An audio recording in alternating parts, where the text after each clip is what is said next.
هذا الفيديو هو استجابة لطلب الباحثين انه نربط تو فريم وركس مع بعض، خاصة الباحثين اللي طلبوا مزج السيمو 5G فريم ورك with الفيز فريم ورك، لان يشتغلون تحت بيئة 5G enabled vehicular network. ومثل ما ملاحظ في القناة في البلاي ليست موجود سلسلة من الدروس تعطي عن الفريم ورك فيز وتشرح بالتفصيل شلون تتعامل مع الفيز، شلون تعمل انتجريت، شلون تعمل امبلمنت، وكل الفايلات المتعلقة داخل فيز تم شرحها في بلاي ليست بالقناة. وكذلك هناك لستة ثانية اللي هي متعلقة بال5G وشرحناها، وهذا الدرس الآن هو الرابع من هذه السلسلة بال5G، وشرحنا كل التفاصيل، كل النودات، كل الباكيتات، كل الفايلات المتعلقة بال5G. فالباحثين اللي يشتغل سيمو 5G فراح هاي الفريم ورك فقط خاص فيه، والباحثين شغال فيز راح يروح للبلاي ليست الخاص بالفيز.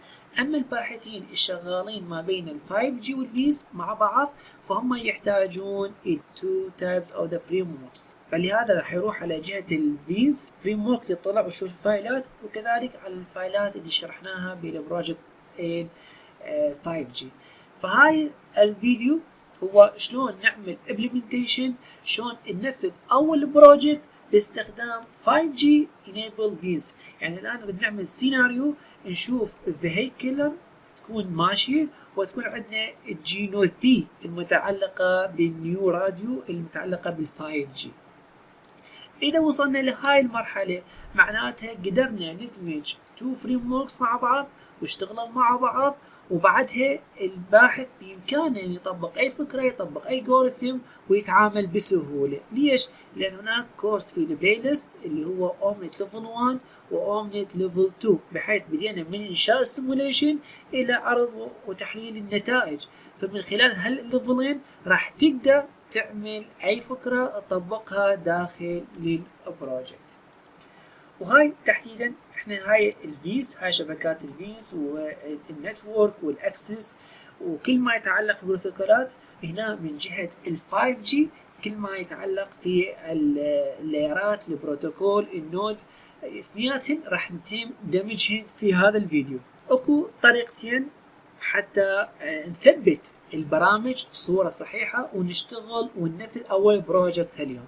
عندنا طريقتين، اما نستخدم الطريقة اللي هي تكون مانوالي، يعني نروح للويب سايت متعلق بالاومنت بلس ونروح ننزل البرنامج، بعدها نروح على الفيز فريم ورك وننزل الفريم ورك، بعدها نروح على ال5G الموقع الرسمي الخاص به المطورين اللي طوروا وننزل السيمو 5G، وبعدها نروح للاينت ونروح السومو. وبعد ما نزلنا الكم الهائل من هاي البروجرامينج راح نقوم بعمل رن، وقبل لا نعمل رن المفروض ان نصبهن في الاوبريتنج سيستم الشغالين في سواء ويندوز او لينكس او ماك. وهنا لاحظنا في جهة الفيز انه الفيز بحاجة الى الاينت فريم ورك وبحاجة الى السومو، لان من السومو راح يعمل ترافيك جنريشن، وهنا جهة النتورك جنريشن. اما السيمو 5G فهو كذلك بحاجة الى الاينت فريم ورك وبحاجة الى اومنت بلس. يعني السيمو 5G بلس اينت داخل اومنت تشتغل في 5G، فيز بلس اينت داخل اومنت انتجريت والسومو راح يشتغل فانس سيستم. فمن هنا راح ندمج الاينت راح يكون متوافق الان مع السومو 5G ومتوافق مع الفيز، يعني ما نضيف اينت فيرجن مثل 3 الى السومو 5G ونضيف اينت فيرجن مثل 4 الى الفيز، لا راح نختار اينت واحد اللي هو الفيرجن واحد مخصص يكون مرتبط بيناتهم الاثنين. واحنا نعرف السومو هو يرتبط من جهة الفيز، وهنا ال5G راح يرتبط من ال5G من ننفذها الان راح يكون مرتبط من جهة الفيز ومرتبط من جهة الاينت. حتى من ننفذ البروجكت اللي داخل 5G راح يروح ياخذ الملفات الموجودة بالفيز وياخذ الكار وياخذ البوزيشن المتعلق في جهة السومو ويتنفذ البروجكت. السؤال اللي يواجه الباحثين هنا هو اي اصدار راح اختاره ويكون مناسب حتى يعمل compatibility with all the softwares. بمعنى انه شنو نوع الاصدار الاومنت حتى يكون متوافق مع كل البرامج الموجودة هنا، او شنو اصدار الفيز راح يكون متوافق مع اللستة الموجودة هنا. هذا التشالنج الموجود نسبة كبيرة من الباحثين يقعون فيه. ليش؟ يحاول ينصب مثلا فيرجن قديم مع فيرجن جديد ويتوقع انه راح يصير كومباتبل ويعمل رن ويتنفذ. ما راح يتنفذ. يعني الان سومو الاصدار الحديث الان هو 1.9، هذا ما متوافق مع ال 5.6.2 او الفيز 5.1. الاصدار القديم اللي هو 1.8 راح يكون متوافق مع الكل. وهكذا الاينت اكو اصدار معين من الاينت مرتبط ويا الفيز، والسومو مرتبط ويا الاومنت. كلهم بالاخير شركه او مطورين مختلفين مع بعض، كل واحد يقوم بتطوير الفريم ورك بناء على الفيرجنز الموجوده في الوقت الحالي. فاذا الان رحنا على الفيز لازم نختار فيرجن مناسب، ورحنا على السومو ويب سايت لازم نختار فيرجن مناسب، واذا رحنا على الويب سايت الاينت فنحتاج فيرجن مناسب حتى يكون متوافق. وهاي الشغله معقده وتاخذ وقت بنفس الوقت، والباحث يحاول يحافظ على وقته ويشوف طريقه اكثر مرونه حتى ينفذ مباشره ال 5G Enable Vehicular Code. فالحل انه بدل ما هاي الطريقه نطبقها نسطل مانوالي، راح ننتقل الى طريقه ثانيه اللي هي واللي نعتمد عليها في هذا الفيديو، اللي هي راح نستخدم البلاج اند بلاي. هذه الفكرتها كالاتي، انه تنصب اوراكل فيرتشوال بوكس او اي فيرتشوال ماشين هسه واضع 6.1 الاصدار الحديث الان، وتنزل فقط هذا الصندوق اللي هو الاكستنشن OVA. هذا الصندوق موجود في داخله السومو، الاينت، الفيز، الاوبريتنج سيستم، كل الاوبريشن، كل السوفت وير اللي تشتغل بيهم راح تلقاه داخل هذا الصندوق. فبعد هنا ما تروح على جهة الاينت ويب سايت وتنزل الاينت، ما تروح على جهة السومو 5G وتنزل السومو 5G، وهكذا. فقط هاي الشغله راح نسويها. يعني الان هسه راح اروح انزل الفيرتشوال بوكس من الموقع الفيرتشوال بوكس، اوراكل فيرتشوال بوكس، بعدها مباشره راح انزل هذا الصندوق اللي هو اسمه انستنس فيز، وهذا الاصدار الان 5.1 i2، كان i1 هسه صار i2، وهذا راح استدعيه داخل الفيرتشوال بوكس وراح انفذ مباشره. طيب هسه راح تقول يعني هو هذا شنو هو؟ هل هو فيرتشوال ماشين؟ هل هو اوبريتنج سيستم؟ يعني هذا الصندوق من وين متكون؟ خلينا نتعرف على هذا الفيرتشوال ماشين هاي، او خلينا نسميها احنا، خلينا نتفق اسمها انستنس فيز، مو فيز، اسمها انستنس فيز. هذا انستنس فيز خلينا نتعرف شنو في داخله حتى نقدر نتعامل بسهوله.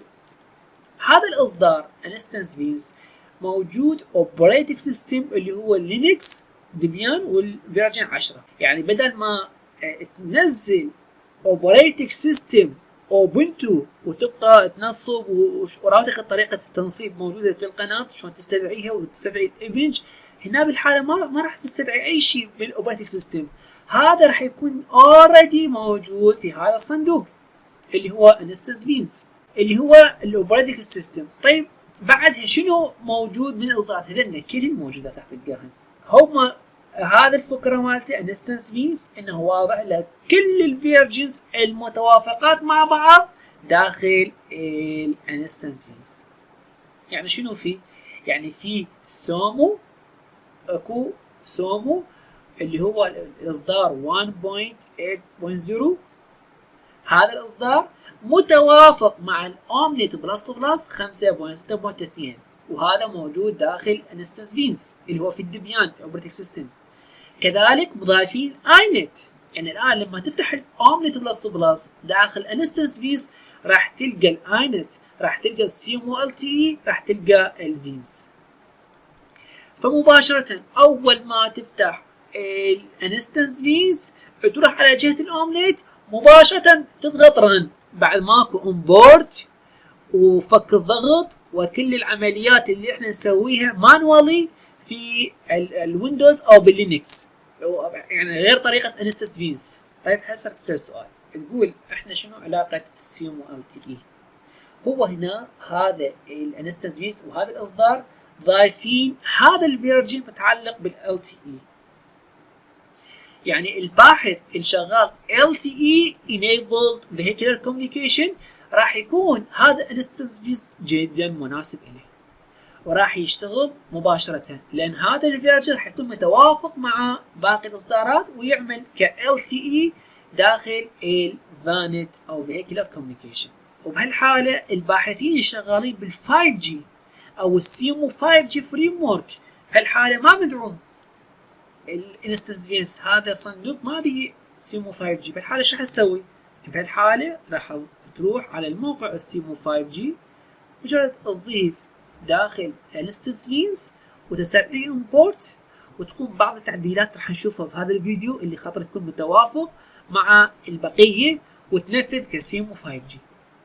فالآن تحت الانستنس فيز تقدر تشتغل 5G enabled vehicular communication او LTE enabled vehicle communication. احنا شفنا الفرق ما بين السيمو 5G والسيمو LTE، وشفنا الفايلات الموجوده بالسيمو 5G يتضمن كذلك ال LTE، في كل الاحوال تقدر تشتغل بوث الاثنين بيهم. فالان مباشره خلينا نروح على الويب سايت الاوراكل فيرتشوال بوكس، ننزل الاصدار الحديث الان اللي في تاريخ نشر هذا الفيديو، وراح انزل انستنس فيز مباشره.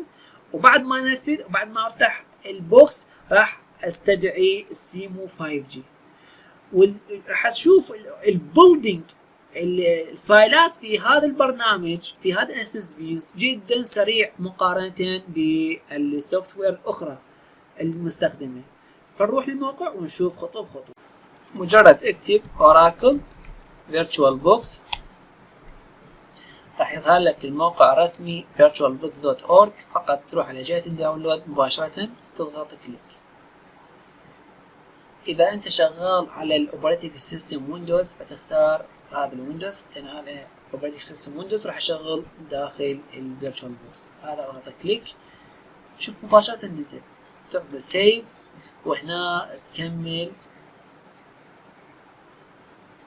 فايل، تفتح برنامج حتى تعمل بولد، next next next yes، ونسطب.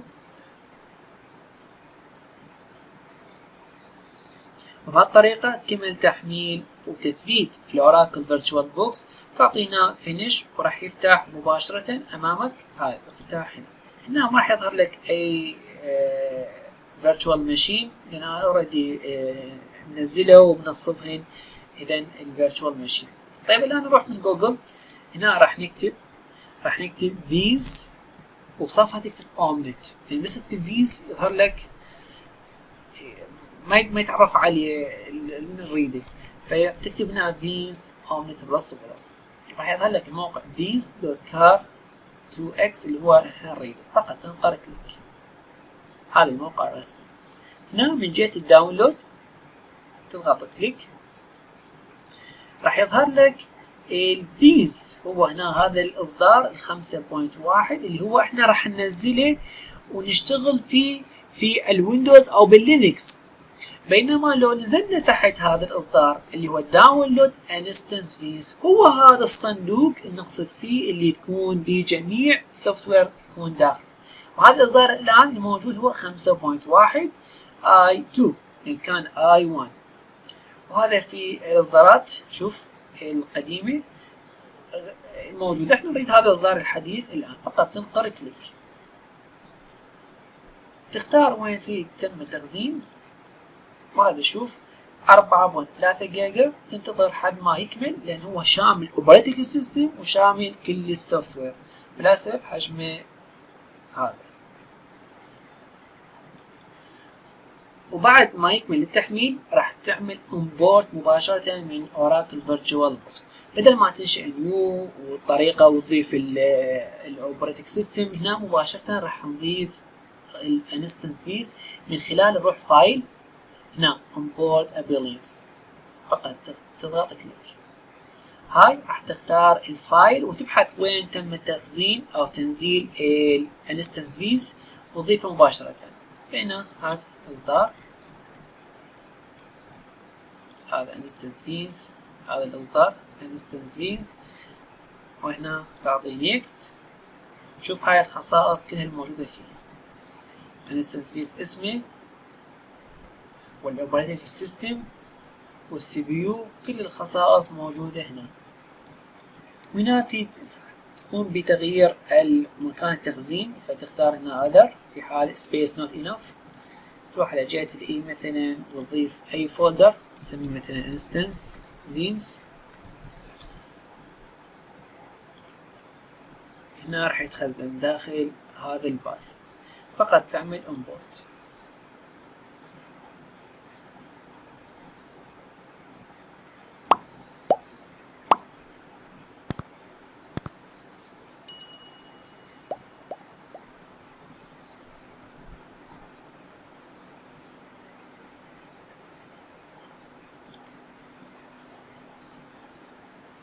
وهي مثل ما تلاحظ هذا instance fees تم استدعائها بصورة صحيحة. الآن مباشرة راح تعطيه start.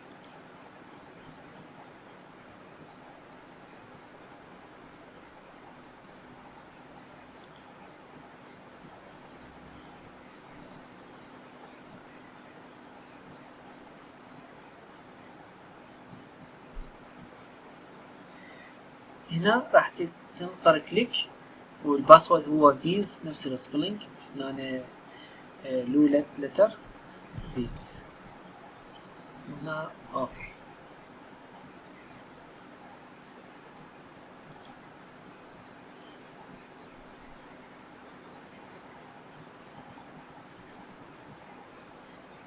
هذه الرسالة تلغيها، راح يظهر عندك واشتغل بصورة صحيحة. الآن هذا الاوبريتنج سيستم هو ديبيان، وكل البرامج الموجودة راح تجي على جهة الاكتيفيتيز هاي، فقط تنقر هنا كليك راح ينفذ الفيز لانش، فيصير سومو از وركينج.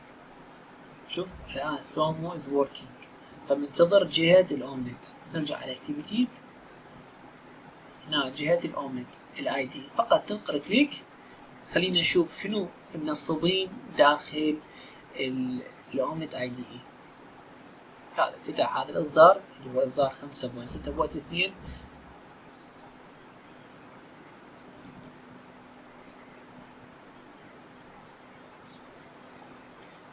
هنا اكس تلغي الشاشة، راح يظهر لك مباشرة. في السابق لما كنا ننصب الاومنت تظهر لك رسالة نقول لك هل تريد تنزل اينت فريم ورك، هل تريد تسرع الاكزامبلز. هنا ما طو هاي لان هو اوريدي منزل البرامج هنا الفريم ورك. هنا هذا الاينت، هذا سيمو ال تي اي، هذا الفينس والفينس اينت. ما اريد انفذ، اريد انزل سيمو 5 جي مباشرة. الان نروح على اكتيفيتيز هاي الفايرفوكس،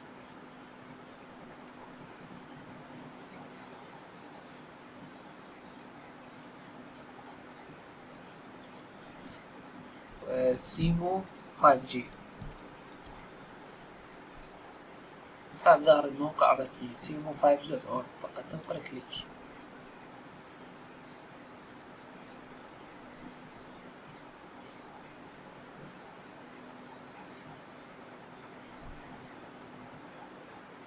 هنا تقدر منها مباشرة تنزل، فقط تنقر كليك وهنا save file. اوكي، بهالطريقة تم تحميل البرنامج سيمو 5G في الاوبريتنج سيستم شغال به اللي هو ديبيان. نفتح الفولدر وهي موجود بجهة الداونلود. الآن نروح نستدعيه من جهة الاومنت بلس بلس. تضغط رايت كليك هذا المربع onboard general existing project into workspace next. بما انه ما فاتنا الضغط فنختار select archive file، هنا براوز. وين موجود في جهة الداونلود، فراح نختار هذا الخيار هذا فقط تلقى كليك وتعطيه هنا اوبن. شوف اجى الفايل مباشرة بس تنقر فينش. بهالحالة جاي يستدعي كل الفايلات الموجودة بالفايل، وكذلك جاي يفك الضغط، وراح يجي البروجكت هنا، وهذا هو سيمو 5G. هنا الاندكسر 0% لحد ما يوصل 100%، ونشوف شنو راح يكون المشاكل تظهر وشلون راح نحلها.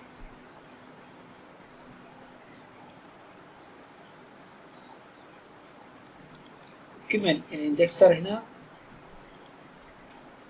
وتقدر تتعامل وتشتغل بصورة صحيحة.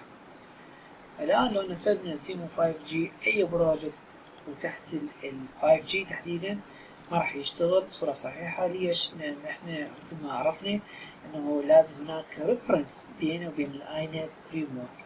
فخلينا نشوف هل هناك ريفرنس. راح نروح على جهة الخصائص، فنضغط رايت كليك على سيمو 5G، هنا جهة الخصائص، نجي على جهة بروجكت ريفرنس. هو اوريدي عامل تشيك على اينت 4، وهنا ماكو اينت 4، اكو فقط اينت، فننقر اينت ونلغي هاي، فنعمل هنا ابلاي. الان اي بروجكت تحت السيمو 5G هاي بالسيموليشن وجهة نيو راديو تقدر تنفذه تحت هذه البيئة اللينكس دبيان تحديدا، وتشتغل تحت بيئة ال 5G. ولكن بروجكت الكار ما تقدر تشتغل فيه. هذا الكار هو راح يكون ربطه مع الفيز فريم ورك، فلازم نربطه ويا الفيز فريم ورك. شلون يتم الربط؟ كالطريقة كالآتي. راح نجي على سيمو 5G وروح على البروبرتيز، هنا هذا الفيز اينت راح اعمل تشيك، يعني اكو فايلات الكار موجودة بالفيز اينت راح ياخذها ويستدعيها، فتعمل ابلاي اند كلوز. بعدها لو تروح على جهة السيمو 5G تروح على جهة السيموليشن، تروح على نيو راديو، تروح على جهة الكار. هنا لو تفتح الهايواي ما يفتح كنتورك ديسكريبشن فايل. ليش؟ لأنه متوقف اوريدي يجي، ما مفعل هاي الميزة مالت الكار. كذلك بال LTE نفس الحالة، فالمفروض نفعل هاي الميزة. شلون نفعلها؟ نروح على جهة السيمو 5G، هاي سيمو 5G، نضغط رايت كليك،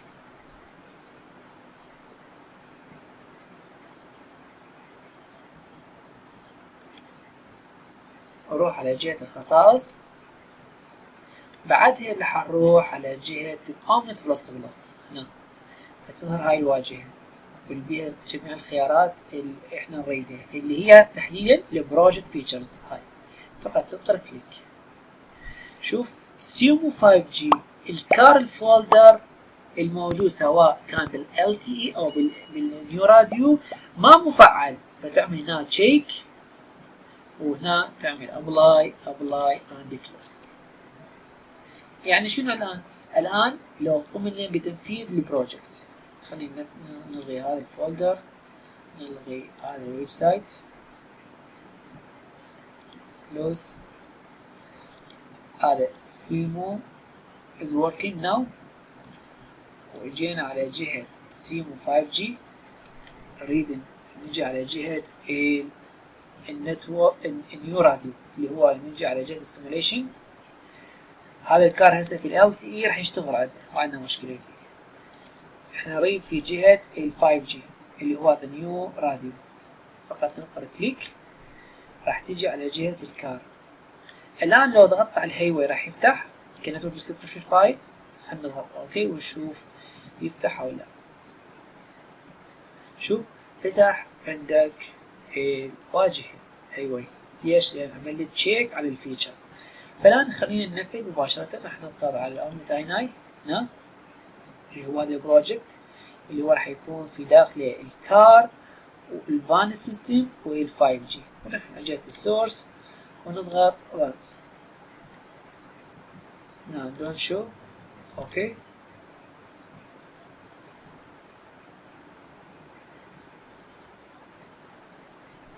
وهنا يعطي يس.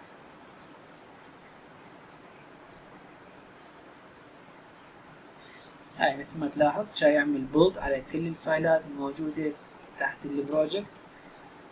اجا الفينس اينت عمل بولد على الفايلات. اجا السيمو 5G. شوف السرعة، راح يعمل بولد على كل الفايلات لحد ما يوصل للبروجكت راح ينفذ مباشرة. وبعد ما كمل البولد لكل الفايلات المتعلقة بالسيمو 5G وكل الفايلات بالاينت وبالفينس، طلعت هذه الواجهة للQT environment. الآن تختار يا نوع الكونفج الموجودة بالفايل. احنا نخليها نختار هاي الأولى نفسها، فقط تنطر اوكي. الآن مثل ما تلاحظ ظهرت عندك الشاشة متعلقة بالسيمو 5G، والمفروض لما ننفذ يكون هنا رن. خلينا بس نتأكد انه السوم is working حتى من ننفذ في الأمنية تشتغل بصورة صحيحة. فقط إذا ضغطت رن وبدأ يشتغل البرنامج معناته جميع السوفت وير متوافقة مع بعض والبرنامج شغال بصورة صحيحة ونقدر نشتغل تحت قيادة الفايل. فقط تضغط رن. هاي بدأ يرسل المسجات الجي نوت بي ويا الجي نوت بي ثاني، وهاي جاي تتناقل مسجات. طيب إلى الآن ماكو أي سيارة. وين مركبات؟ خلينا نعمل فاست واحتمال تظهر مع الوقت. نشوف شنو هاي ظهرت. هاي كار بدأت تظهر.